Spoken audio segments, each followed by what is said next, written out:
Hey guys, welcome to another AshuCodeZ video. I coded up a building simulator based off of Minecraft. So in this video, I'm going to be showing you all about it. In that building simulator, I'm going to be showing you fabric.js, which is a library with built-in functions that you can use to efficiently code, like this. So let's go on to it.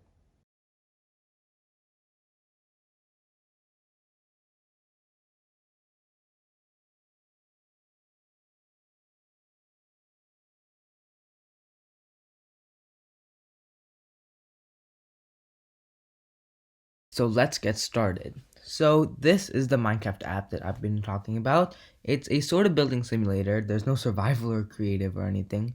Or you would consider it as creative if you're trying to build something. So let's see. So first of all, there's a wall block. There's a roof block.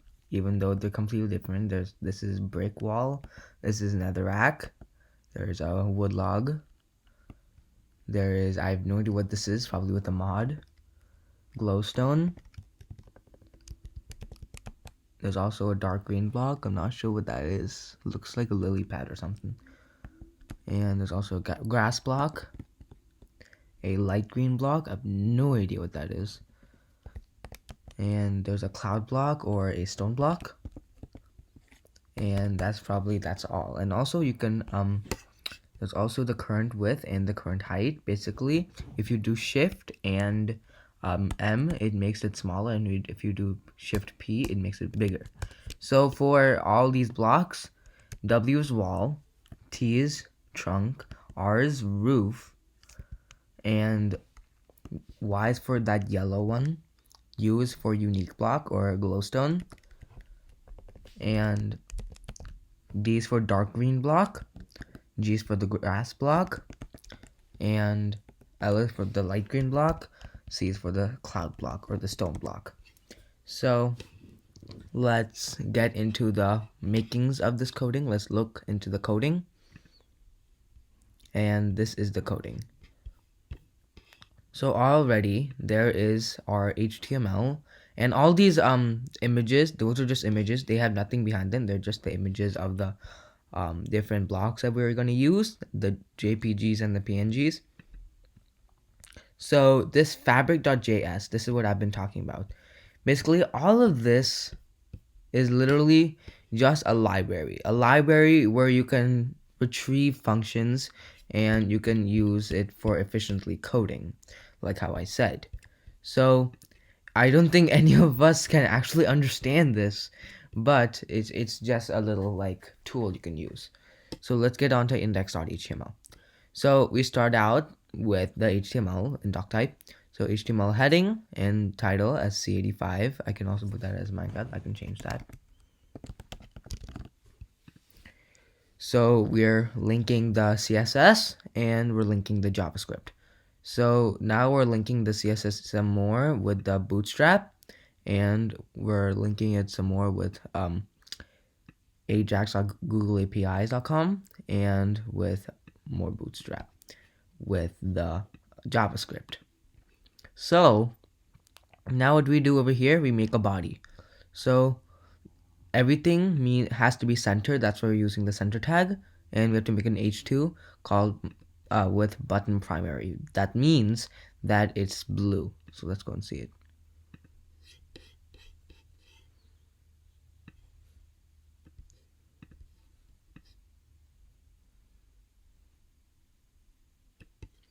So okay, over here. So the top over here, it's Minecraft, which is button primary, which is also like blue. Primary is like dark-ish blue, but if we put info, then it's like more lighter. So the head info class equals btn danger. So basically it's making this a sort of a button, and basically it can be used, and it is button.danger, which is red. So now the h3 current width and h3 current height. So what we're doing over here, there's this div tag, which is like everything over here. Now we're getting to h3 tags into a span, which means that it's next to each other. So the current width has to be 30. It is already displayed there, and everything over here you can understand. So now we have to make a canvas over here with the ID as my canvas. The height is 600 pixels and the width is 1000 pixels all across the screen. So now we end the center tag and we go into the script of main.js, which is over here. So let's go and look at the CSS first. So what we're going to do, we're going to the class body / background, which is all this, and we're getting the image of the Minecraft theme. So with the URL as this picture. So then we're putting it as in the center and we're covering it all over the screen, which is for cover. Now for the canvas, we get the border width to be 10 pixels. That means it has this to here is 10 pixels. Now the background color has to be white, which is shown over here, and the border style is ridged. That means it makes this sort of texture. So now let's go into this H2. The border radius has to be 10 pixels. The width has to be 200 and the padding has to be 5 pixels. That means from every side there has to be 5 pixels gap. Now from H3, display has to be inline block. So over here. Now color black. So that means this has to be black and this has to be black for the span tags. Now the A tags.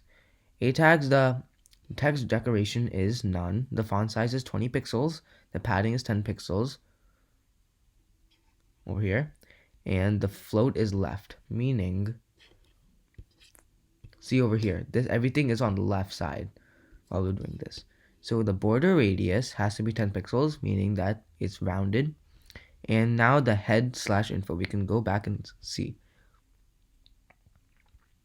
The head / info is like this BTN danger thing. So we can go into there. And it is width 600 pixels, border radius 10 pixels, margin bottom is 10 pixels. Okay, so now let's go into mains.js. Let's go into starting. Okay, so we have created a new canvas block. So this is like 150 lines of pure code. So yeah. So var canvas equals new fabric.canvas my canvas, meaning that means that we have to get this canvas and put this into this variable.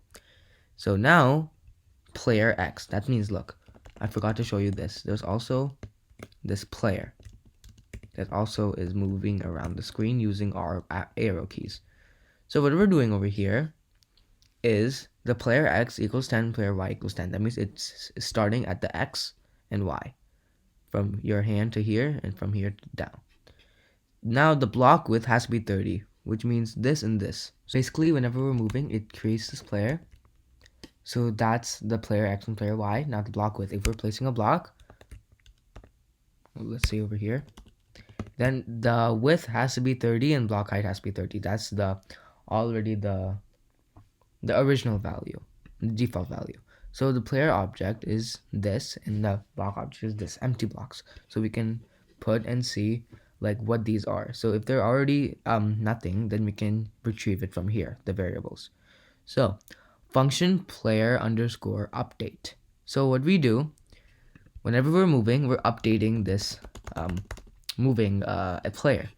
So fabric.image from URL player.png function image. So what we're doing over here is we're getting the fabric.js. We're using a function from there, and we're getting the image from the URL.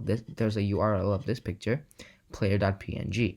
And there's also another function that we're going to be mentioning below as function image. So now player object is equal to img. So basically this is equal to img. Now the player object dot scale to width 150, player object scale to height is 140. That means from here to here is 140, from here to here is 150. It has to be like a ratio. Now player object dot set top player Y, left player X. So what this is saying is whenever we're moving, the top, it has to not exceed, and the left has to also not exceed, because right now I'm pressing the left arrow and banking on it, but it's still not going, and I'm pressing the top arrow and it's not going anywhere. So this is where it stops. So canvas.add player underscore object. So we're just adding this picture. Let's go down. Function new image get image. So what we're doing over here, we're getting a new image. So fabric.image.from URL get image function image block. So basically we're just getting a random block, just a default block, which is like, wait, what? Default block, which is like this big. So what we're doing, we're getting that, and we're setting the scale to width, block width, and block height. That will be determined by this, by what we put on as Shift M or Shift P. So this, we already did scale to width and scale to height.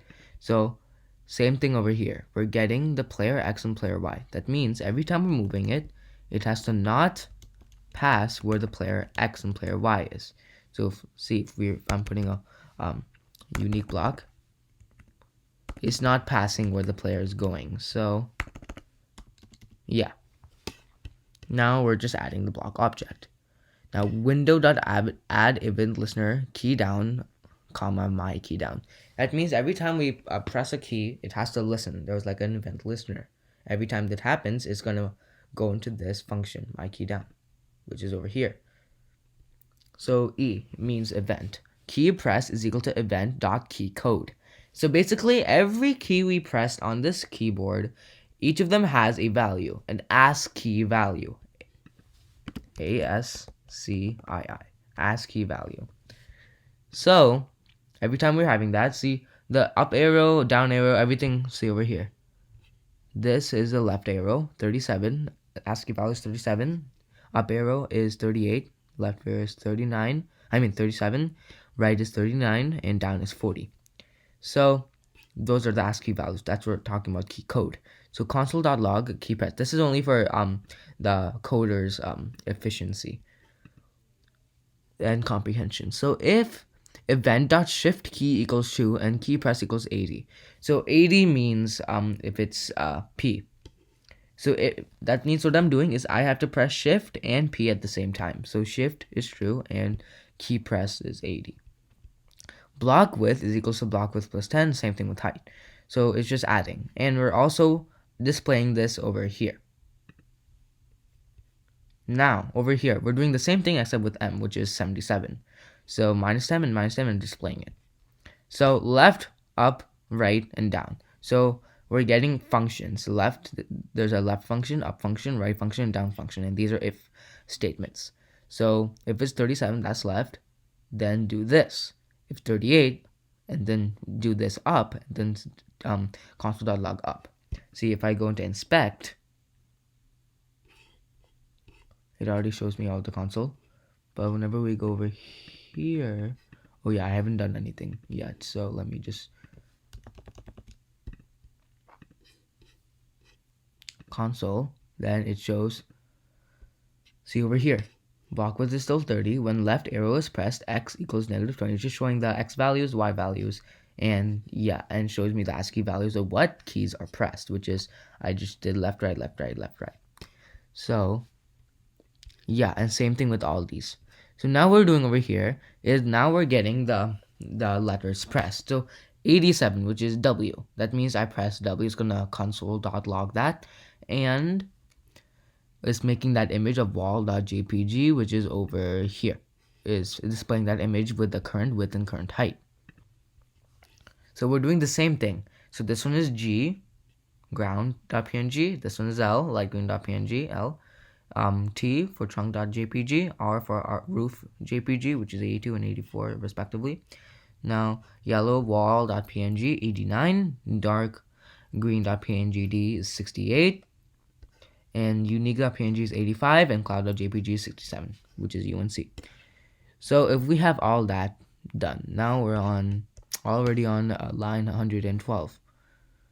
So now what we're doing is we're getting the function up. So every time we move up, if player Y is greater than equal or 0. So like if I'm putting up, see my player Y is equal to 0. So I can't move up anymore. So it's getting the player Y equals player Y minus block height. See, look, basically this is from here. Like every one of this is a graph. This it's going down, and this it's going up.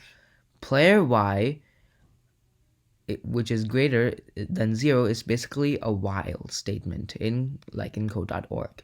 If it's below, then it's gonna keep on doing this. But if it's keep on doing this code. But if it's above, then it won't do that code and it'll stop. So that means player y equals player y minus block height. If the block height is, let's just say, 30 pixels long, that means I'm moving by 30 pixels. If I change it to 50, now if I show a block, then I have a greater distance whenever I'm going. If I turn 100, then I go very big.